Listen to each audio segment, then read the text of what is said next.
गणपतये नमो नमः। गणपतये नमो नमः। गणपतये नमो नमः। ओम अंगारकाय विद्महे भूमिपादाय धीमहि तन्नो भूम प्रचोदयातः। ओम अंगारकाय नमः। ओम क्रां क्रीं क्रों शः भौमाय नमो नमः। लो आ कलश मने आप। ગોર મહારાજ, તમારા કહેવા પ્રમાણે હું વિષ્ણુ ભગવાનના મંદિરે જઈને આવી અને અનુશ્રીના કુંભ લગ્ન માટે કુંભની બધી જ વિધિ થઈ ગઈ છે. સારું, તો અનુરાધાબેન, હવે તમે મહેન્દ્રભાઈ અને ઘરના દરેક કુટુંબી સભ્યોને કુંભના આશીર્વાદ માટે બોલાવ્યા અને તમે આરતીની થાળી પણ સાથે લઈને.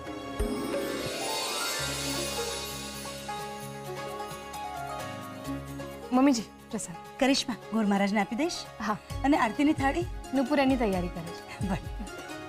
નુપુર બેટા, આરતીની થાળી? મામી તૈયાર છે. ગોર મહારાજને આપી દે ને. હા.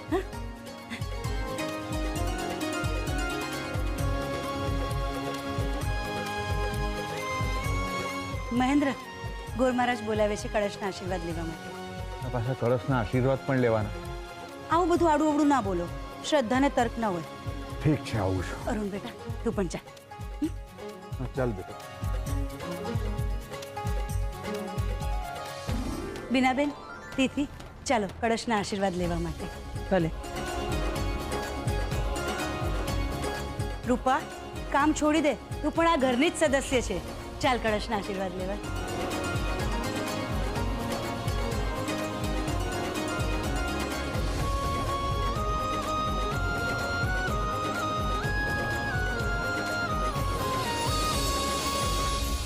હે ઈશ્વર, તમે મારા પરિવારને સુખ સમૃદ્ધિથી સંપન્ન રાખ્યા છે.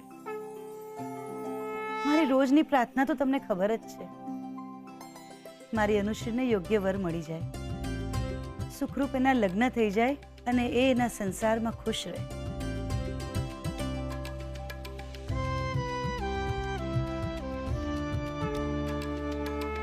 અનુરાધાબેન, તમારી પ્રાર્થના પડી એટલે જ તો આ વખતે ગ્રહ શાંતિ અને મંગળ દોષ નિવારણની સાથે કુંભ વિવાહ પણ કરાવી દઈએ છીએ.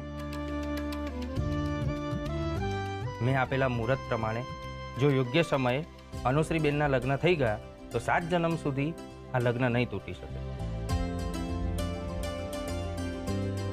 અનુશ્રીબેન ક્યાં છે? એમને બોલાવો. હા, બોલાવું. કરિશ્મા બેટા, અનુશ્રીને બોલાવી આવો. બોલાવી લાવું છું. ખરું છે નહીં, જેના કુંભ વિવાહ છે એ અનુશ્રી મેડમ જ હાજર નથી. મમ્મી, શું તું પણ અનુશ્રીના રૂમમાં તૈયાર જ થાય છે.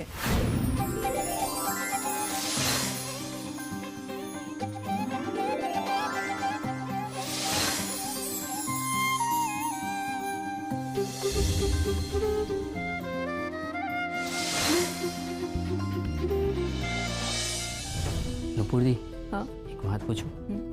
અનુશ્રી દીદી એમના નેચર પ્રમાણે આ કુંભ વિવાહ કરવા માટે માનશે?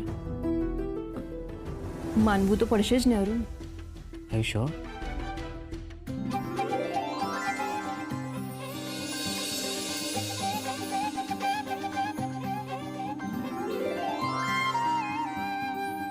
અનુશ્રી, તને નીચે બોલાવે છે.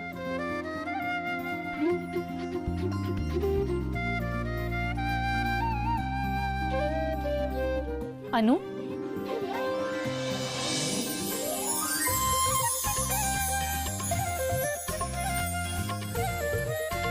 કેટલી સુંદર લાગે છે મારી નણંદ.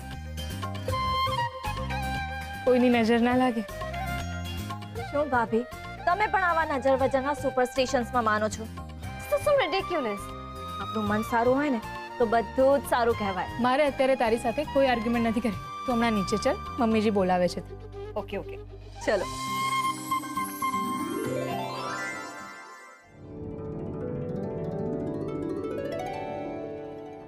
લો, આવી ગયા અનુશ્રી મેડમ.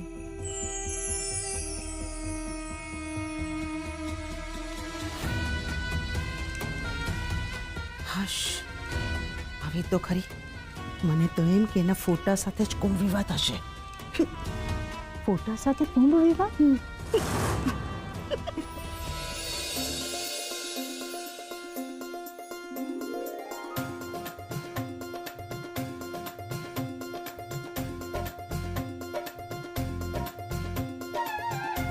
ગુડ મોર્નિંગ પપ્પા.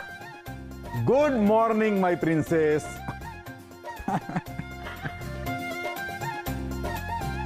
બોલો શું કરવાનું છે હવે મારે?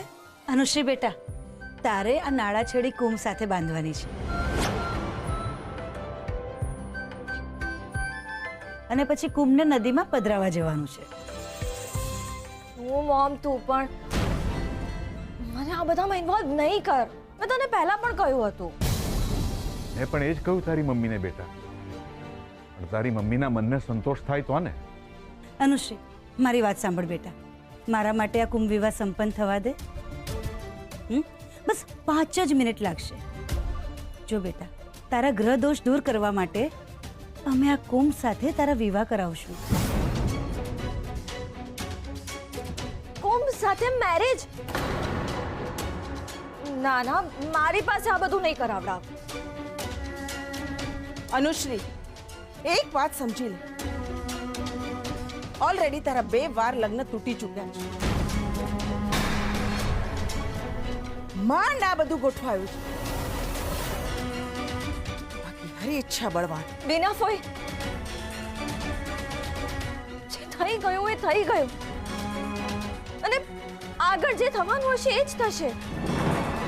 હું જેવી છું ને એવી જ બરાબર છું અને મારે એવું કંઈ નથી કરવું જેમાં મારું મન ના માને.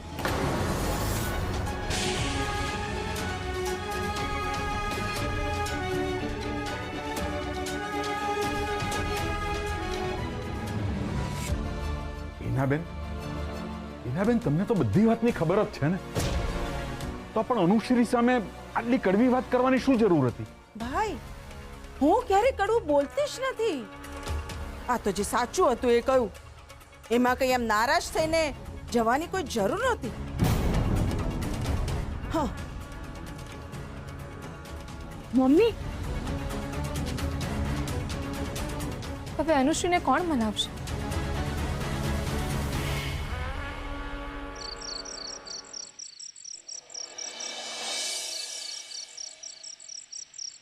આ છે સંગમ માસા અને આ છે અન્નુ માસી. તો આ વખતે સંગમ માસા અને અનુશ્રી માસીના મેરેજ થઈ રહ્યા છે. હા, પણ આ વખતે અનુશ્રી માસીને સંગમ માસા લેવા આવશે ને. હા, સંગમ માસા બહુ સારા છે.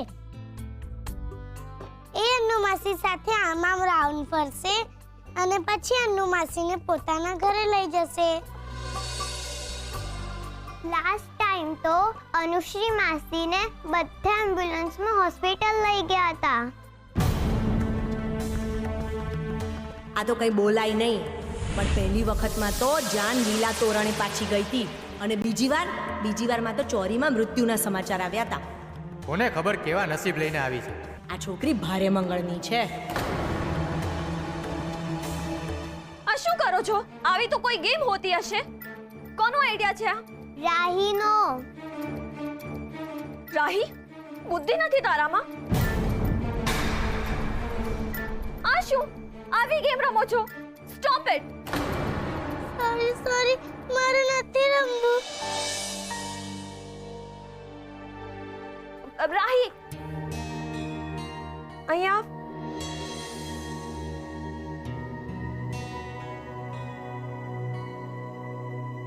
ગેમ રમવી છે ને? અરે, તમે લોકો ડોલ હાઉસ રમો છો અને આજે આ બંનેના મેરેજ છે. તો મેરેજમાં શું હોય? સેલિબ્રેશન. બસ તો let's celebrate. Get ready for the party. આઈ જાઓ. બોલો બચ્ચા પાર્ટી. શું ખાવ છે? બરગડો. કોઈને ખબર ના પડે.